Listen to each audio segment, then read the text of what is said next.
સ્વાગત છે મોતીલાલ ભોઈ ચેનલ પર આઈટીઆઈ એડમિશન ગુજરાત 2026। આજે વાત કરીએ આઈટીઆઈ એડમિશનનું જે ફોર્મ ભરવાની પ્રક્રિયા છે એના વિશે માહિતી મેળવીએ। તો સૌપ્રથમ તમારે ગૂગલની અંદર આઈટીઆઈ એડમિશન ગુજરાત એ રીતના સર્ચ કરી લેવાનું રહેશે। સર્ચ કરશો એટલે તમારે આ રીતે વેબસાઇટ પ્રથમ આવી જશે iitiadmissiongujarat.gov.in। એના પર ક્લિક કરવાનું રહેશે। એમાં તમારે સૌપ્રથમ રજિસ્ટ્રેશન કરવાનું છે નવેસરથી, તો નવા રજિસ્ટ્રેશન માટે પર ક્લિક કરી શકો છો।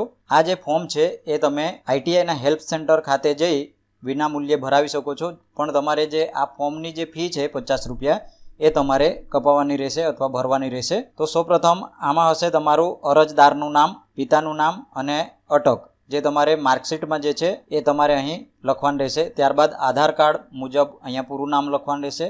માતાનું નામ, અહીંયા જાતિ લિંગ સિલેક્ટ કરવામાં ખાસ ધ્યાન રાખવું। ત્યારબાદ શહેરી વિસ્તાર હોય તો તમારે શહેરી કરવાનું, ગ્રામ્ય હોય તો ગ્રામ્ય સિલેક્ટ કરવાનું રહેશે।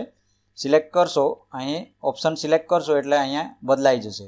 તો અહીંયા તમારે ફળિયું લખવાનું રહેશે, પછી નજીકનું લેન્ડમાર્ક લખવાનું રહેશે, પછી ગામ લખવાનું રહેશે।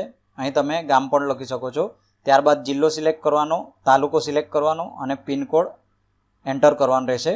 ત્યારબાદ અહીં મોબાઈલ નંબર એન્ટર કરવાનો રહેશે। અહીં પણ ફરીથી મોબાઈલ નંબર એન્ટર કરવાનો રહેશે। ત્યારબાદ ઈમેલ આઈડી અહીં એન્ટર કરવાનું રહેશે અને અહીં પણ સેમ ઈમેલ આઈડી તમારે એન્ટર કરવાનું રહેશે। ત્યારબાદ જન્મ તારીખ જે તમારી એલસીમાં હશે એ પ્રમાણે તમારે અહીં જન્મ તારીખ એન્ટર કરવાની રહેશે। અહીં ધર્મ સિલેક્ટ કરવાનું રહેશે। ત્યારબાદ અહીં જાતિ સિલેક્ટ કરવાની ખાસ ધ્યાન રાખવાનું। જાતિ સિલેક્ટ કર્યા બાદ એક્ઝામ્પલ તરીકે અહીં હું સિલેક્ટ કરું છું તો તમારે ખાસ અહીં જાતિ પ્રમાણપત્ર નંબર સિલેક્ટ કરવાનો રહેશે અને અહીં તારીખ એન્ટર કરવાની રહેશે જે તમારા જાતિ પ્રમાણપત્રમાં આપેલી હશે।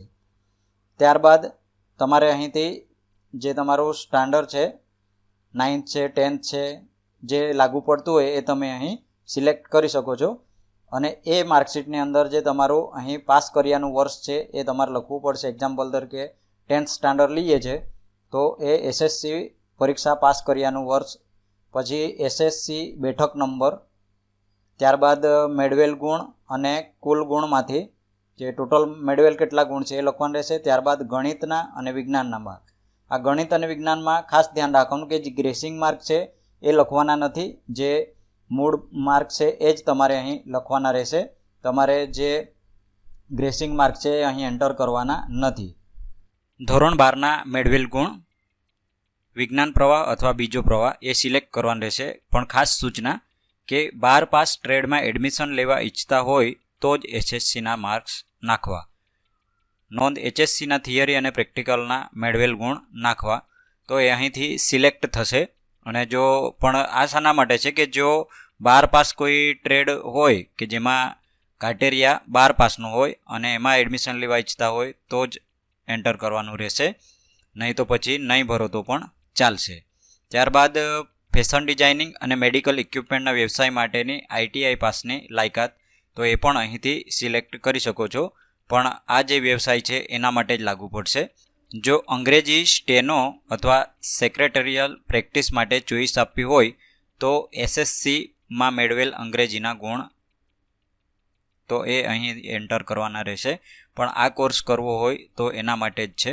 જો સ્નાતક હોય તો અહીંથી તમે ભરી શકો છો, પણ એ આ ફરજિયાત નથી। અહીં સુધી કે 10th પરથી જે પણ ટ્રેડ મળી જતો હોય કે એની લાયકાત 10મું પાસ સુધી છે તો પછી એમાં તમે અહીં સુધી ભરશો તો ચાલશે, પછી તમારે જો લાગુ પડતું હોય તો જ ભરવાનું રહેશે। ત્યારબાદ અહીં હા પર ક્લિક કરી અને તમારે કેપ્ચા કોડ છે અહીં ટાઈપ કરવાનો અને સબમિટ કરશો। સબમિટ કરશો એટલે તમારો એક રજિસ્ટ્રેશન નંબર આવી જશે। રજિસ્ટ્રેશન નંબર આવી ગયા બાદ તમારે એના આધારે તમારે બીજા નંબરના સ્ટેપમાં જવાનું રહેશે। બીજા નંબરના સ્ટેપમાં અહીંથી તમારે લોગિન કરવાનું રહેશે। જે રજિસ્ટર ઉમેદવાર લોગિન માટે અહીં ક્લિક કરો તો અહીં તમારે ક્લિક કરવાનું રહેશે।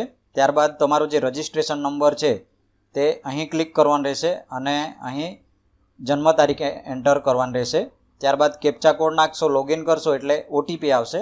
એ ઓટીપી તમારો એન્ટર કરશો એટલે સીધું એ તમારા ઓપ્શન ઘણા બધા ખુલી જશે। તો એમાંથી તમારે જે ફોટો અપલોડ છે એ ઓપ્શન તમારે સિલેક્ટ કરવાનું રહેશે।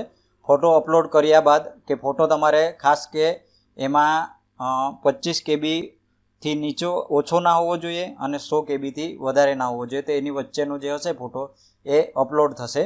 એ જો અપલોડ તમને પ્રોબ્લેમ થતો હોય તો પેઇન્ટમાં જઈ અને રીસાઇઝ કરી અને તમે કેબી ઘટાડી શકો છો અને પછી અપલોડ કરી શકો છો.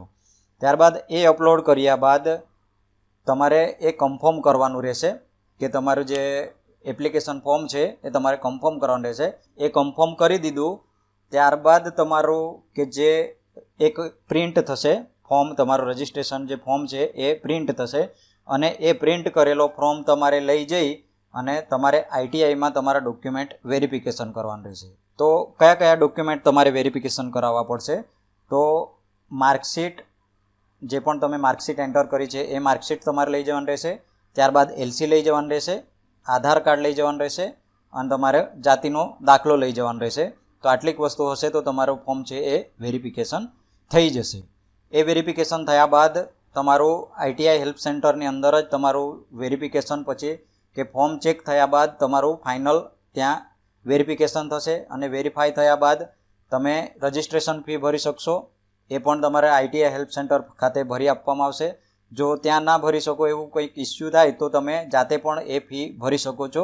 50 રૂપિયા ફી છે, તમે લોગિન કરી અને જાતે પણ ભરી શકો છો. ત્યારબાદ નેક્સ્ટ સ્ટેપ હશે ચોઇસ ફિલિંગ. તો એ પણ આઈટીઆઈ હેલ્પ સેન્ટર ખાતે કરી આપવામાં આવશે. જો તમે ત્યાં ના કરાવી શકો તો તમે પોતે જાતે પણ તમે કરી શકો છો કે ચોઇસ ફિલિંગમાં તમારે જે પણ ટ્રેડ સિલેક્ટ કરવાના હોય તો એ તમે કરી શકો છો. ત્યારબાદ જે ફાઇનલ પ્રિન્ટ થશે કે આ બધી પ્રોસેસ થઈ ગયા બાદ એક ફાઇનલ પ્રિન્ટ નીકળશે તો એ તમારે પાસે રાખી શકો અથવા તો તમારા લોગિનમાં હશે જ એ ક્યારે પણ તમે એને પ્રિન્ટ કરી અને તમે તમારા પાસે રાખી શકો છો.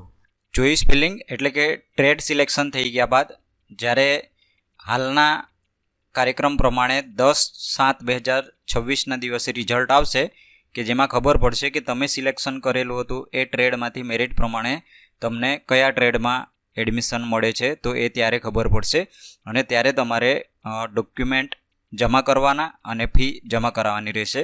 તો ત્યારે તમારું એડમિશન છે એ કન્ફર્મ કહેવાશે. જો તમને કોઈ પ્રશ્ન હોય તો કોમેન્ટ બોક્સમાં પૂછી શકો છો. ચેનલ સાથે જો તમે જોડાયેલા ના હોય તો સબસ્ક્રાઈબ કરી લો, જેથી કરીને આઈટીઆઈને એડમિશનને લગતા કોઈ પણ વિડીયો હશે તો હું એ આ ચેનલ પર મૂકીશ. આઈટીઆઈ એડમિશનની પ્રવેશ પ્રક્રિયાનો વિડીયો પણ તમે ચેનલ પર જોઈ શકો છો, જેમાં તમને એડમિશન માટેનો શિડ્યુલ આપેલો હશે કે કયા સમયે કઈ પ્રોસેસ આઈટીઆઈ એડમિશન માટે હશે. તો એનો પણ વિડીયો તમે ચેનલ પર જોઈ શકો છો. આઈટીઆઈ એડમિશન માટે ટ્રેડ વાઇઝ બેઠકો છે એ કઈ રીતે જાણી શકાય એનો વિડીયો પણ ચેનલ પર ઉપલબ્ધ છે.